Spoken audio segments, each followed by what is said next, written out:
안녕하십니까. 반갑습니다. 오늘 이렇게 대원 불교문화대학 특강으로 여러분들을 뵙게 돼서 반갑고, 또 이런 자리에 저를 초대해 주셔서 감사합니다. 오늘부터 저와 함께 공부할 내용은 반야심경입니다. 이 반야심경을 이제 니까야로 읽어보자 하는 그 주제로 이번 강의를 나흘 동안 10시간에 걸쳐서 강의를 하게 될 것입니다. 반야심경은 여러분들께서 너무나 익숙한 경전일 것입니다. 그래서 반야심경은 다 외울 줄도 알고, 아마 한두 번쯤은 어디서 반야심경에 대한 강의도 들었을 것으로 생각을 합니다.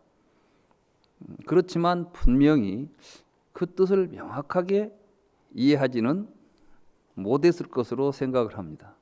또 이해했다고 하더라도 정말 그게 확실하고 분명한 이해인가? 말하자면 자기 나름대로는 나는 반야심경을 잘 알고 있어, 이렇게 말한다 할지라도 그게 정말 반야심경을 제대로 이해하고 있는 것인가 하는 부분에 대해서는 또 논란의 여지가 있을 것입니다. 그래서 이번에 저는 이 반야심경을 부처님의 근본 가르침에 근거해서 살펴보자는 것입니다.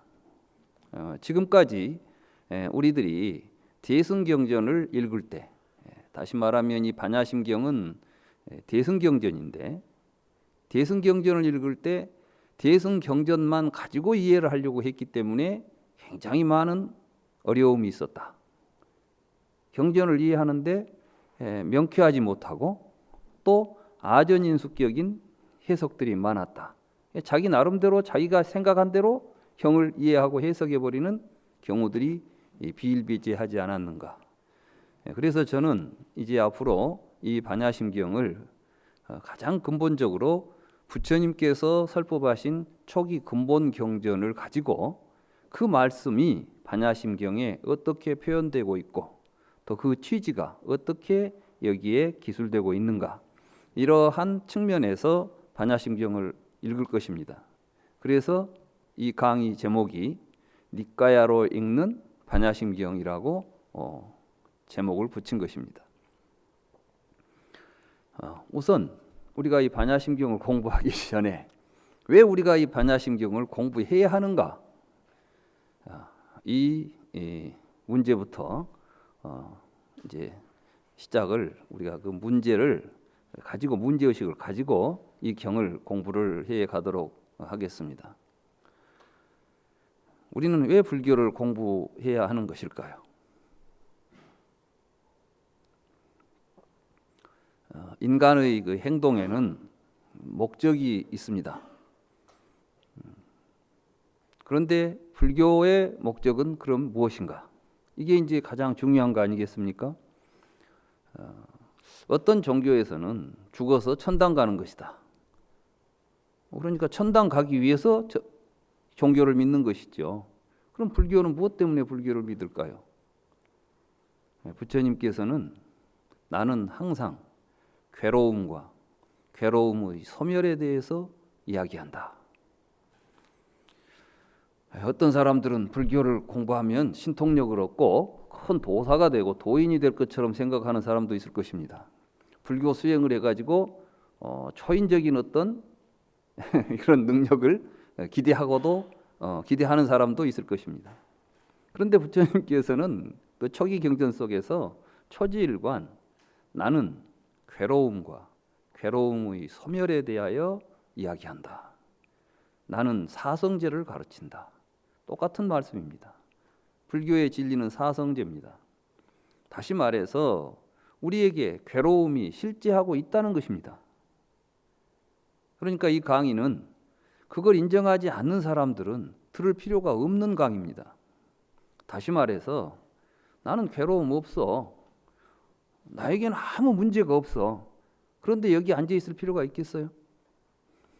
없습니다. 그러나 나는 내 삶을 살면서 많은 괴로움을 느끼고 있다. 나에게는 지금도 괴로움이 있다, 이런 걸 느끼고 있다고 한다면 이제 이 강의는 반드시 들어야 합니다.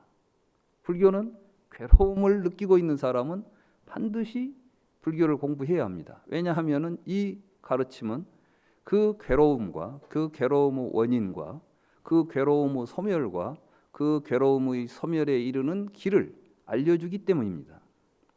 우리는 이 반야심경을 통해서도 바로 괴로움과 괴로움의 원인과 괴로움의 소멸과 거기에 이르는 길을 발견해야 하는 것입니다. 그런 의미에서 이제 반야심경은 우리가 모두 행복하게 살기 위해서 하는 공부다, 이런 생각을 가지고 공부를 하셔야 됩니다. 행복하기 싫으신 분 계십니까? 없죠? 그렇습니다. 모든 생명은 행복하게 살기를 바랍니다. 그렇기 때문에 불교는 모든 생명에게 광명이요, 희망이요, 빛인 것입니다. 우리는 이 반야심경을 통해서 바로 그 희망과 빛을 발견해야 하는 것입니다. 우리는 왜 불행할까요? 우리는 자기 자신을 위해서 삽니다. 그렇지 않습니까? 여러분들은 여러분들의 인생을 누구를 위해서 삽니까? 국가와 민족을 위해서 살고 계십니까? 그건 봉건주의 시대의 이야기고, 지금은 어떤 식으로 변했냐면 국가가 국민을 위해서 존재해야 한다고 하는 세상입니다. 요즘 우리 주변이 좀 시끄럽죠? 왜 이런 일이 벌어졌습니까?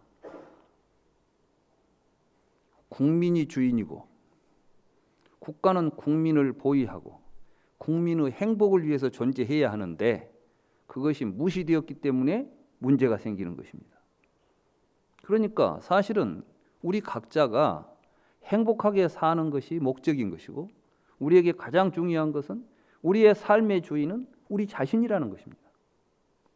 근데 이때 가장 중요한 것은 내가 나 자신을 위해서 산다는 사실은 알고 있는데 나 자신에 대해서는 잘 모른다는 사실입니다. 여러분들 자기 자신에 대해서 잘 알고 계십니까? 세상에 다른 건 다 안다는 사람도 자기 자신에 대해서 물어보면 대답을 하지 못합니다. 그런데도 자기 자신을 위해서 산다고 합니다. 이 얼마나 모순된 일입니까? 나는 내 자신을 위해서 살아. 네 자신이 뭔데? 잘 모르겠어. 이 얼마나 우스꽝스러운 일입니까? 학교에 우리 대한민국의 교육의 목표는 자아의 실현이라고 합니다. 자아의 성취, 자아의 실현, 자아 실현이라고 하죠. 자아 실현입니다. 저는 그래서 가만히 그 이야기를 생각해 봤습니다. 자아를 실현하려면 자아가 뭔지를 알아야 실현할 텐데, 도대체 이 대한민국의 교육의 목적이 자아의 실현이라면 그 대한민국 교육에서 자아에 대해서 무엇이라고 가르치는 것일까? 근데 아무것도 없어요. 그냥 자아의 실현입니다. 우리 교육은 이렇게 굉장히 목적 자체가 공허합니다. 그렇기 때문에 교육이 정말 자아를 실현할 수 있는 교육으로 가지를 않고 헛돌고 있는 것이죠. 교육받는 현장 자체가 행복하지 못하고 무언가 실현되지 못하는 것입니다. 저는 반야심경을 이야기할 때 반야심경은 무엇이냐 이렇게 물어보면 한마디로 참된 자아를 깨닫는 가르침이다, 이렇게 이야기를 합니다. 아마 여러분들이 좀 이상할 거예요. 반야심경에 자아라는 말이 단 한 글자도 안 나오는데 어떻게 해서 이 반야심경이 참된 자아를 깨닫는 가르침이라고 이야기하는가? 그게 궁금하시면 이 강의를 끝까지 들으셔야 됩니다. 여러분들이 이 강의를 끝까지 듣고 마지막에 일어설 때는 그렇구나. 나는 이렇게 살아야 되겠구나. 이것이 나였구나. 이런 생각을 가지고 정말 자신 있게 자기 자신의 삶을 살 수 있을 것이라고 저는 확신합니다. 우리 같이 이번 강의를 통해서 참된 자기 자신을 찾아보도록 합시다. 이 반야심경 제1장은 반야심경은 어떤 경인가 하는 주제를 가지고 첫 시간을 진행하도록 하겠습니다. 반야심경은 반야 바라밀다 심경을 간단하게 줄여서 반야심경이라고 부르는 경입니다. 그러면 반야 바라밀다 심경이라는 말은 무슨 말인가? 이건 산스크리트 이 범어로는 프라즈냐 파라미타 흐리다야 수트라입니다. 프라즈냐 파라미타를 한문으로 번역할 때 반야 바라밀다라고 번역을 했던 것이고 흐리다야를 심이라고 번역하고 수트라를 경이라고 번역을 해서 반야 바라밀다 심경이라고 부르는 경입니다. 이때 이 흐리다야는 산스크리트어로 심장을 의미합니다. 마음 심자를 쓰니까 이 마음 심자는 한자어로 우리들이 이렇게 보고 듣고 지각하는 어떤 의식 현상, 이 마음을 의미하는 단어이기도 하지만 그 글자의 상형은 본래 그 형상을 가지고 땄던 그 글자의 본래 뜻은 심장입니다. 심장. 그래서 이 심은 핵심이라는 뜻을 갖습니다. 사람의 몸 중에서 가장 핵심이 심장이라고 보는 것이죠. 마찬가지로 이 반야 바라밀다 심경은 반야 바라밀다를 설하는 많은 경전의 내용 가운데서 그 핵심을 설한 경이다. 이런 뜻입니다. 그러면 반야 바라밀다를 설한 경은 어떤 경들이 있는가? 실제로 한역으로 전해지고 있는 반야 바라밀다에 속하는 경, 이걸 이제 우리는 학술적으로 반야부경이라고 부릅니다. 이 반야부경의 경전의 종류나 이것을 따질 때 600부 반야라고 부릅니다. 그러니까 엄청나게 많은 반야경이 있는 것입니다. 여러분도 잘 아시는 금강경도 반야부경전입니다. 이 반야심경도 반야부경전이고 소품반야, 대품반야 해가지고 이 도행반야, 무슨 반야 해서 이 반야의 이름이 붙어 있는 모든 경은 다 반야부에 속하는 경전인 것인데 그 많은 반야부에 있는 모든 경전의 핵심을 간단하게 추려서 정리한 경이 반야 바라밀다 심경인 것입니다. 그렇기 때문에 우리가 이 반야심경을 제대로 이해하게 된다고 한다면은 600부 반야경을 다 이해하는 것이나 다를 바가 없다는 것입니다. 그러니까 얼마나 중요한 경입니까? 그리고 얼마나 많은 의미를 담고 있는 경이겠습니까? 그런데 이 경을 기록하고 있는 한자어는 270자입니다. 그런 270자 안에 그 많은 반야부의 모든 것들이 들어있다고 하니 그게 쉽게 이해가 되겠습니까? 그러면 반야 바라밀다를 설한 경, 다시 말해서 이 반야부 경전은 또 그럼 무슨 경전인가? 먼저 우리는 이 반야부 경전에 대해서 이해해야 반야심경을 이해할 수가 있을 것입니다. 반야부는 대승경전 가운데서 가장 초기에 등장한 경전을 반야부 경전이라고 봅니다. 그럼 또 대승경전은 무엇일까? 아마 불교를 공부하시는 분들은 불교의 역사와 불교의 경전을 공부하는데도 몇 년은 걸려야 할 것입니다.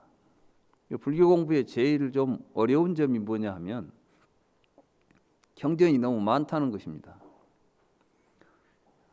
다른 종교는 기독교 예를 들면 성경 한 권이면 그 종교의 이야기가 다 그 안에 들어있어요. 그러니까 성경만 읽으면 기독교에 대해서는 다 알 수가 있습니다. 그러니까 교회 다니는 분들을 보면 한 일주일만 다니면 이제 모두가 다 전도사가 됩니다. 성경에 이렇게 나와 있다. 그리고 또 그 성경의 말씀은 참으로 알기 쉽게 되어 있습니다. 색즉시공 공즉시색 이런 말은 전혀 없습니다. 거기에는 태초에 하나님이 천지를 창조하시니라. 그건 믿거나 말거나 하여간 그 말 자체가 어렵지는 않죠. 내가 집에서 뭘 만들듯이 책상을 만들고 뭘 만들듯이 신이 세상을 만들었다는 것입니다. 그럼 확인은 할 수 없지만 이해할 수는 있습니다. 그러니까 사람들이 쉽게 믿고 의지하고 그냥 믿고 가면 그게 종교라고 이야기가 됩니다. 그런데 불교는 그렇지가 않습니다. 팔만대장경이라고 합니다. 제가 팔만대장경을 이 해인사에 있는 경판이 8만 개가 넘거든요. 이걸 우리가 지금 보는 이런 한 300~400쪽짜리 한 500쪽짜리 현대의 이런 책으로 만들면 몇 권이나 될까? 이렇게 한번 계산을 해봤어요. 팔만대장경은 경판이 양쪽에 판각이 되어 있기 때문에 사실은 거기다가 인쇄를 하면 16만 장이 떠져요. 그런데 이걸 또 가운데로 접어야 되기 때문에 32만 페이지가 되는 책입니다. 이게 32만 페이지. 하루에 한 페이지씩 읽으면 32만 날이 지나가고 하루에 10장씩을 읽어도 3만 일. 3만 일이면 여러분 평생이에요. 날마다 경전을 읽어도 평생 읽어도 다 읽을 수가 없다는 결론이 나오는 게 이 팔만대장경인데 이걸 가지고 어떻게 공부를 합니까? 그러니까 이제 문제는 어떻게 되냐 하면 불경을 다 읽을 수 없으니까 결국은 어떤 경을 하나씩만 읽게 돼요. 이 반야심경이 뭐냐 하면 너무 많은 경전이 나오니까 이제 이거 말고 좀 간단하게 한마디로 요약할 수 있는 경을 하나 만들어 보자. 이게 반야심경입니다. 그러면 그렇게 해서 나타난 게 사실은 다란이라는 뜻이에요. 다란이. 다란이는 뭐냐면 총지다. 모든 것을 모아가지고 응축해서 그것을 가지면은 이 전체의 모든 것들을 다 그 공덕이 그 안에 들어있는 걸 총지, 다란이라는 말로 표현하게 된 것입니다. 물론 이건 이제 인도에서 그 밀교와 연결되어 있는데 저는 이 반야심경을 보니까 이 반야심경은 그 자체가 다란이화되어 있는 것입니다. 그러니까 되도록이면 줄이고 이것을 누구나 다 쉽게 외운 다음에는 그걸 계속 외우는 가운데 불교의 진수를 깨달아갈 수 있는 구조로 만들어 놓은 것입니다. 그러니까 반야심경을 잘 공부하게 되면 사실은 팔만대장경을 다 본 거나 다를 바가 없는 구조로 되어 있습니다. 그런데 아무튼 불교는 너무 많은 경전이 있다 보니까 어떤 경전을 어떻게 봐야 될지도 좀 공부하기가 어렵고 실제로 그래서 우리 주변에서 불교를 공부한다고 절에를 10년, 20년, 30년 평생을 다녀도 불교가 뭡니까? 그러면 잘 모르겠어요. 대부분이 그렇습니다. 저는 그래서 이게 너무 많다 보니까 없는 것만 못하다 이런 생각이 들 정도로 우리 불교는 지금 현실이 그렇습니다. 그런데 그러다 보니까 왜 그럼 이렇게 팔만대장경 같은 이런 엄청난 분량의 불경들이 만들어졌을까? 이 불경 가운데는 역사적으로 오랜 기간 동안 형성된 것들이 많기 때문에 실제로 부처님께서 직접 하신 말씀이 이 팔만대장경 경판에 다 기록되어 있는 건 아닙니다. 그래서 이제 우리는 불교의 경전들에 대해서 먼저 이해를 해야 됩니다. 불교를 공부하기 전에 무조건 불경이다 하니까 아무거나 읽으면 되는 게 아니라 성경은 아무 책이나 읽어도 다 통하지만 불경은 그렇게 읽어서는 안 되는 것입니다. 그러면 반야부 경전을 읽으려고 하면은 반야부 경전의 역사를 알고 읽어야 되는 것이죠. 거두절미하고 반야심경만 읽어가지고는 반야심경을 1000번 만번 읽어도 뜻을 이해할 수가 없는 것입니다. 그래서 제가 지금부터 간단하게 우리 경전의 성립사, 물론 여러분들에서 배워서 아시겠지만 간단하게 정리하자면 부처님께서 성도하셔가지고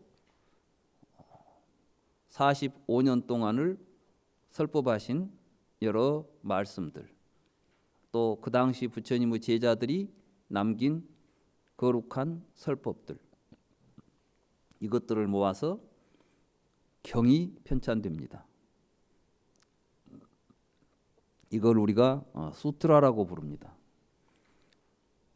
그리고 이제 부처님께서 교단의 여러 가지 규율들을 세워서 정리한 것들을 율이라고 부릅니다.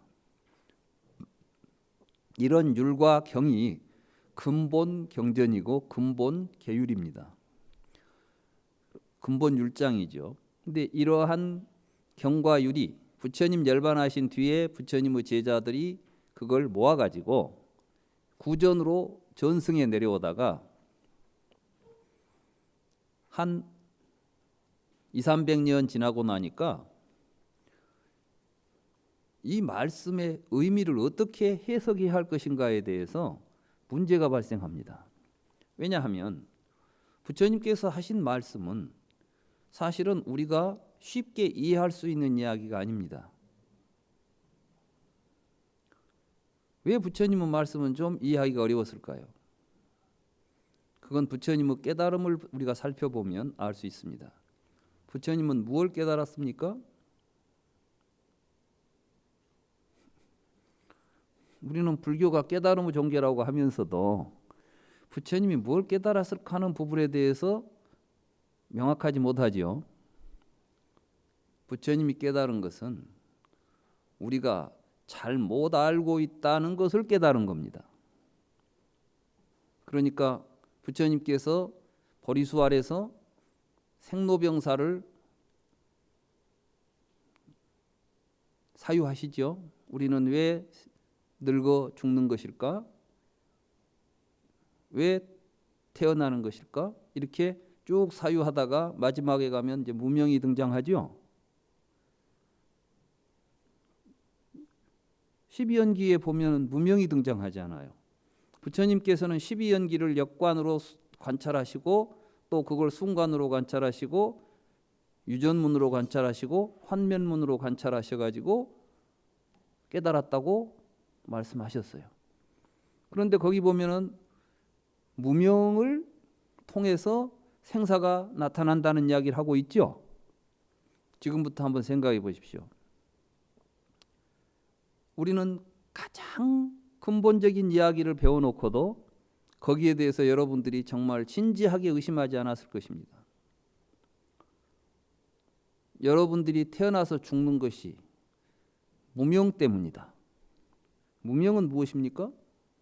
무지입니다. 뭘 몰랐다는 겁니다. 아니, 내가 태어나는 것이 몰라서 태어났다고? 그거 알면 또 안 태어난다고? 이게 도대체 무슨 말이죠? 여러분들은 그게 쉽게 이해가 됩니까? 그래도 여러분들은 지금까지 12연기 누가 가르쳐주면 다 배웠고 알고 있다고 생각하실 거 아니에요.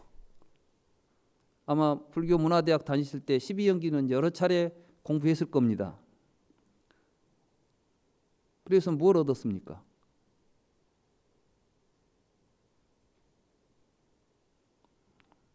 여러분들이 무명에서 노사까지를 외우고 앞으로 외우고 뒤로 외우고 중간부터 외우고 아무리 잘 외우고 다녀도 사실은 여러분들이 그걸 알기 전하고 안 후에 달라진 것이 지식 외에는 없을 것입니다. 그렇겠죠? 예. 그건 뭘 의미하냐 하면 부처님의 말씀이 그렇게 심오하다는 것을 의미합니다. 그러니까 그걸 어떻게 해석할 것인가, 여기에 이제 많은 이론이 생길 수밖에 없습니다. 어떤 분들은 이렇게 말합니다. 불교의 역사는 12연기 해석의 역사다. 불교의 3000년 동안 불교 사상의 역사가 12연기를 어떻게 해석하느냐의 그 사상사적인 해석상의 과정이었다고 보는 것이죠. 사실 저는 그 부분에 대해서 옳다고 생각합니다. 이 공부는 반야심경을 공부하지만 근본적으로는 이렇게 부처님께서 깨달은 12연기, 또 부처님의 깨달음의 본질에 대한 공부가 될 것입니다. 왜냐하면 그게 드러나지 않고는 어떠한 경전도 의미가 없기 때문입니다. 근데 우리는 지금까지 많은 경전을 외우면서도 그런 것과는 무관하게 여기에 나온 글자만 해석해 왔던 것입니다. 불경은 글자를 해석하는 것이 아닙니다. 그 글자가 가지고 있는 의미를 깨달아가는 것이 불교 공부입니다. 그래서 이번 반야심경 공부는 바로 이렇게 우리 스스로가 깨달아가는 과정이 되기를 저는 기대합니다. 부처님께서 설법하신 가르침, 깨달아서 가르친 가르침이 너무나 심오하고 이해하기 어려웠기 때문에 사실 부처님은 이 깨달음을 중생들에게 과연 가르칠 의미가 있을까? 이렇게까지 의심했다고 합니다. 그러나 결국 부처님은 내가 잘 설명해 주면 알아들을 수 있을 것이다 라고 믿고 이 일을 했던 것이죠. 그렇기 때문에 부처님 열반하신 뒤에 이 경을 어떻게 해석할 것인가 하는 문제는 굉장히 심각한 교단의 문제가 되었던 것입니다. 그리고 그것들이 서로 달리 해석되었기 때문에 실제로 많은 부파의 분열이 일어났던 것입니다. 이 부파의 분열이 일어나게 되니까 이제는 더더욱 이론이 갈리게 되고 이런 다양한 이론들이 서로 대립하면서 부파의 갈등이 고조되어서 약 18부파 내지 20부파의 분열이 있었다. 그러니까 한두 개도 아니고 20개 가까운 또는 20개의 부파의 분열이 있었다고 하는 것은 사실은 굉장히 심각한 문제인 것입니다. 이렇게 부파에 의한 분열이 심화되었을 때 반야부 경전들이 등장합니다. 그 반야부 경전 가운데에서 가장 초기라고 생각되는 경전들이 몇 개가 있습니다. 소품반야경 또는 금강반야바라밀다경, 우리가 보통 금강경이라고 부르는 경이 있지 않습니까? 이런 경들은 반야부 경전 가운데서도 최초기라고 보여지는 경전들입니다. 이 경전이 출현한 시기는 불멸 후 500년쯤이라고 추정합니다. 불멸 후 500년이면은 AD 1, 2세기 정도가 됩니다. 우리 세력 기원으로 따지면 AD 1, 2세기 정도. 그런데 실제로 경전을 문헌학적으로 연구하신 분들의 연구에 의하면은 반야부 경전, 초기 대승 경전의 출현은 BC 1, 2세기 무렵이라고 보고 있습니다. 그러면 왜 이 시기에 이 대승 불교를 표방하는 반야부 경전들이 출현했을 것인가? 오늘 강의는 여기서 마치겠습니다. 감사합니다.